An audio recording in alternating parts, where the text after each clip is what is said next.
গ্ৰীষ্মকালত প্ৰবল সূৰ্য পোহৰ, গৰম আৰু ঘামচিৰ বাবে পানী কমি যোৱাটো সাধাৰণ কথা। এনে পৰিস্থিতিত শৰীৰক জলসিঞ্চিত আৰু শক্তিৰে ভৰপূৰ কৰি ৰখাটো অতি প্ৰয়োজনীয় হৈ পৰে। এই কামত নেমু চৰ্বত প্ৰাকৃতিক সস্তীয়া আৰু অতি ফলপ্ৰসূ প্ৰতিকাৰ হিচাপে প্ৰমাণিত হয়। নেমু চৰ্বতে শৰীৰক শীতল কৰাই নহয়, ই স্বাস্থ্যৰ বাবে বহু উপকাৰীও। এই ভিডিঅ'ৰ জৰিয়তে জানো আহক গ্ৰীষ্মকালত নেমু চৰ্বত খালে কি কি উপকাৰিতা সাধন হয়। 1.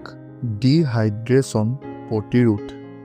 গ্ৰীষ্মকালত অত্যধিক ঘাম ওলোৱাৰ বাবে শৰীৰত পানীৰ অভাৱ হয়, যাক ডিহাইড্ৰেশ্যন বোলা হয়। নেমু চৰ্বতে শৰীৰত থকা তৰল পদাৰ্থৰ পৰিমাণ বজাই ৰাখে আৰু ইলেক্ট্ৰলাইটৰ ভাৰসাম্য ৰক্ষা কৰে। নেমু চৰ্বত খালে শৰীৰৰ অত্যাৱশ্যকীয় নিমখ, পটাছিয়াম আৰু খনিজ পদাৰ্থ পোৱা যায়। ই শৰীৰক শীতল কৰি ৰাখে আৰু হিট ষ্ট্ৰোক ৰোধ কৰে। 2. হজম শক্তি উন্নত কৰে। চাইট্ৰিক এচিড নেমুত পোৱা যায়, যিয়ে পেটৰ পাচন এনজাইম সক্ৰিয় কৰে। ই খাদ্যৰ উন্নত হজম হোৱাত সহায় কৰে আৰু বদহজম বা গেছৰ সমস্যা হ্ৰাস কৰে। পুৱা খালী পেটত নেমু আৰু মৌ মিহলি কৰি কুহুমীয়া পানী খালে হজম শক্তি উন্নত হয়। ইয়াৰ উপৰিও এচিডিটি আৰু হাৰ্টবাৰ্ণ কমায়। 3. ওজন কমাবলৈ সহায় কৰে। ওজন কমাবলৈ চেষ্টা কৰা লোকসকলৰ বাবে নেমু চৰ্বত এক উত্তম বিকল্প।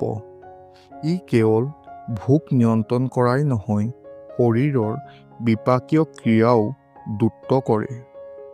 4. ছাল উজ্জ্বল কৰে। নেমু ভিটামিন চিৰ প্ৰচুৰ উৎস, যিটো ছালৰ বাবে অত্যন্ত উপকাৰী। গ্ৰীষ্মকালত প্ৰায়ে ছালখন শুকান আৰু নিৰ্জীৱ হৈ পৰে যদিও নেমু চৰ্বতে ছালখন পুনৰ জিলিকাই উঠায়। ই শৰীৰৰ পৰা বিষাক্ত পদাৰ্থ বাহিৰ কৰি দিয়ে, ব্ৰণ, দাগ কমোৱাত সহায় কৰে, ছালখন হাইড্ৰেটেড কৰি ৰাখে আৰু উজ্জ্বল কৰি তোলে। 5. শক্তি আৰু সতেজতাৰ উৎস। নেমু চৰ্বত গৰম আৰু ক্লান্তিৰ বিৰুদ্ধে যুঁজিবলৈ এক উত্তম উপায়। ই শৰীৰক নিমিষতে শক্তি প্ৰদান কৰে আৰু লগতে মানসিক অৱসাদ দূৰ কৰে। পুৱা এগিলাচ নেমু চৰ্বত খালে গোটেই দিনটো সতেজ হৈ থাকিব পাৰি। 6. বিষমুক্তকৰণ। নেমু চৰ্বতে শৰীৰক স্বাভাৱিকভাৱে বিষমুক্ত কৰে। ই বৃক্ক আৰু যকৃত পৰিষ্কাৰ কৰাত সহায় কৰে। 7. ৰোগ প্ৰতিৰোধ ক্ষমতা শক্তিশালী কৰে। নেমুত প্ৰচুৰ পৰিমাণে ভিটামিন চি থাকে, যাৰ ফলত শৰীৰৰ ৰোগ প্ৰতিৰোধ ক্ষমতা বৃদ্ধি পায়। গৰমৰ দিনত সংক্ৰমণ আৰু ভাইৰাছজনিত ৰোগ বেছিকৈ দেখা যায়। নেমু চৰ্বতে ইয়াৰ পৰা হাত সাৰিবলৈ সহায় কৰে।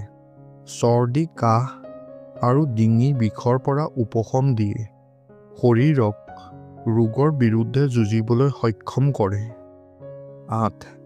ৰক্তচাপ আৰু হৃদযন্ত্ৰৰ স্বাস্থ্য বজাই ৰাখে।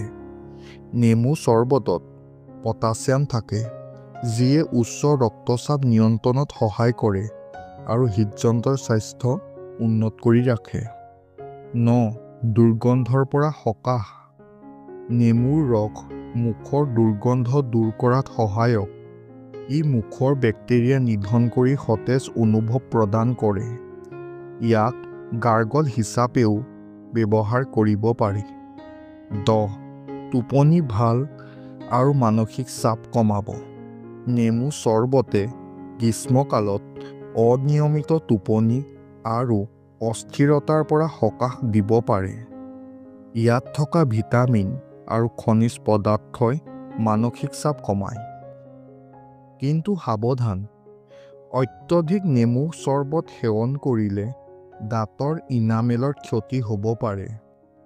দৈনিক সেৱন কৰা সকলে সীমিত পৰিমাণত খোৱাটো উপযোগী, কাৰণ যিকোনো বস্তুৰে অতিমাত্ৰা শৰীৰৰ বাবে অপকাৰী। যদি পেটত অতিৰিক্ত এচিড থাকে, তেন্তে নিশ্চিতভাৱে চিকিৎসকৰ পৰামৰ্শ লওক। গ্ৰীষ্মকালত নেমু চৰ্বত খালে শৰীৰ শীতল হোৱাই নহয়, ই সম্পূৰ্ণ স্বাস্থ্যৰ টনিকো।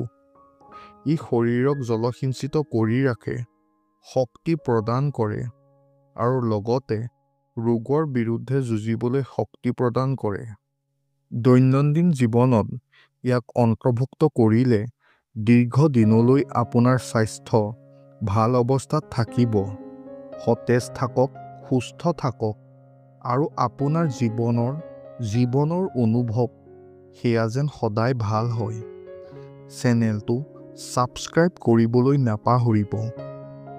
নতুন ভিডিঅ' লৈ আমি আহি থাকিম। ধন্যবাদ।